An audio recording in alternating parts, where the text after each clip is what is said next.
This also gives the internet one last chance to talk about our bromance.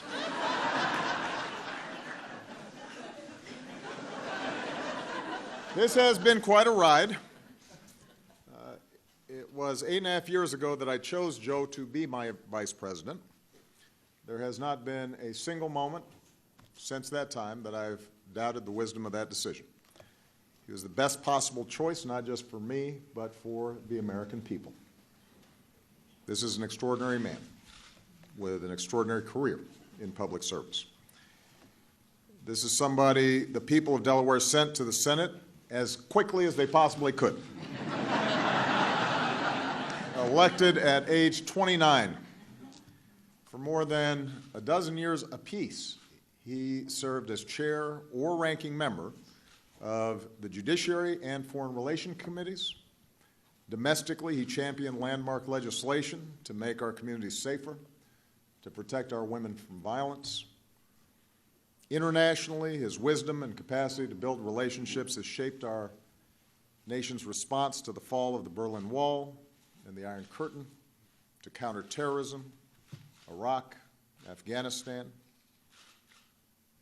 And for the past 8 years, he could not have been a more devoted or effective partner in the progress that we've made. He fought to make college more affordable and revitalize American manufacturing as the head of our middle-class task force. He suited up for our cancer moonshot, giving hope to millions of Americans touched by this disease. He led our efforts to combat gun violence, and he rooted out any possible misappropriations that might have occurred, and as a consequence, the Recovery Act worked as well as just about any large-scale stimulus project has ever worked in this country. He visited college after college and made friends with Lady Gaga for our It's On Us campaign against campus sexual assault. And when the Pope visited, Joe was even kind enough to let me talk to the holiness as well.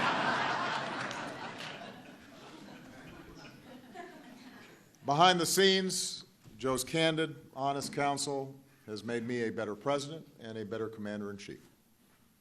From the Situation Room to our weekly lunches to our huddles after everybody else is cleared out of the room, he's been unafraid to give it to me straight, even if we disagree. In fact, especially when we disagree. And all of this makes him, I believe, the finest vice president we have ever seen. And I also think he has been a lion of American history. The best part is he's nowhere close to finish. In the years ahead, as a citizen, he will continue to build on that legacy internationally and domestically.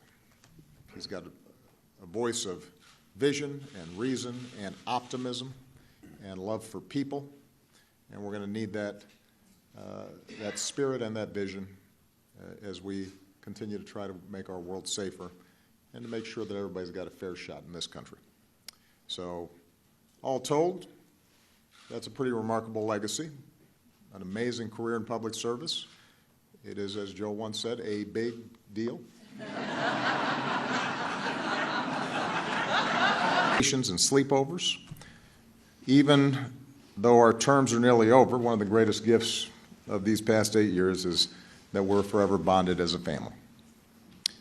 But, of course, I know that the Obamas are not the only ones who feel like they're part of the Biden clan, because Joe's heart has radiated around this room. You see it in the enduring friendships he's forged with folks of every stripe and background up on Capitol Hill. You see it in the way that his eyes light up when he finds somebody in a rope line from Scranton or just the tiniest towns in Delaware. You see it in the incredible loyalty of his staff, the team who knows that family always comes before work because Joe tells them so every day, the team that reflects their boss's humble service here in this building where there have been no turf wars between our staffs because everybody here has understood that we were all on the same mission and shared the same values. There's just been cooperation and camaraderie, and that is rare. It's a testament to Joe and the tone that he set. And finally, you see Joe's heart in the way he consoles families dealing with cancer backstage after an event, when he meets kids fighting through a stutter of their own. He gives them his private phone number and keeps in touch with them long after.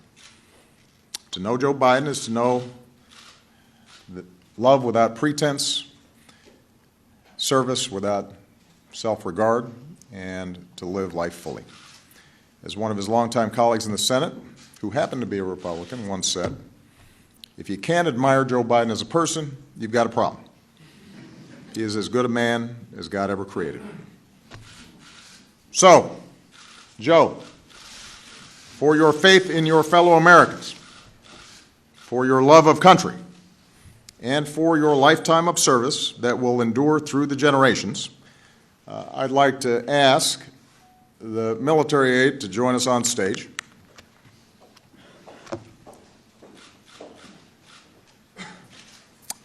For the final time as president,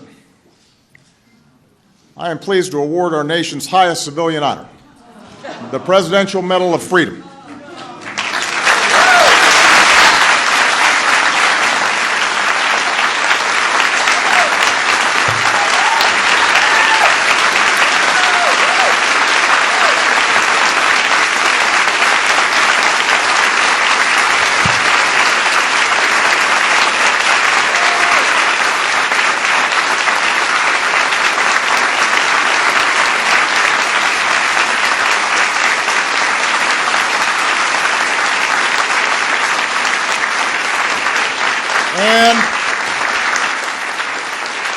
And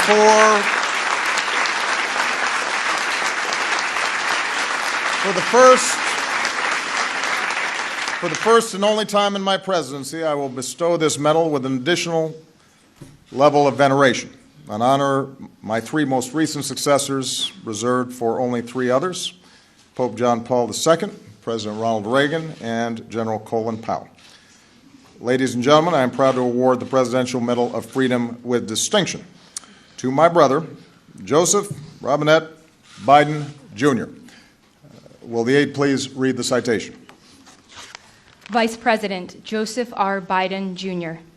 In a career of public service spanning nearly half a century, Vice President Joseph R. Biden, Jr. has left his mark on almost every part of our nation, fighting for a stronger middle class, a fairer judicial system, and a smarter foreign policy, providing unyielding support for our troops, combating crime and violence against women, leading our quest to cure cancer, and safeguarding the landmark American Recovery and Reinvestment Act from corruption. With his charm, candor, unabashed optimism, and deep and abiding patriotism, Joe Biden has garnered the respect and esteem of colleagues of both parties, and the friendship of people across the nation and around the world, while summoning the strength, faith, and grace to overcome great personal tragedy. This son of Scranton, Claymont, and Wilmington has become one of the most consequential vice presidents in American history, an accolade that nonetheless rests firmly behind his legacy as husband, father, and grandfather. A grateful nation thanks Vice President Joseph R. Biden, Jr. for his lifetime of service on behalf of the United States of America.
President,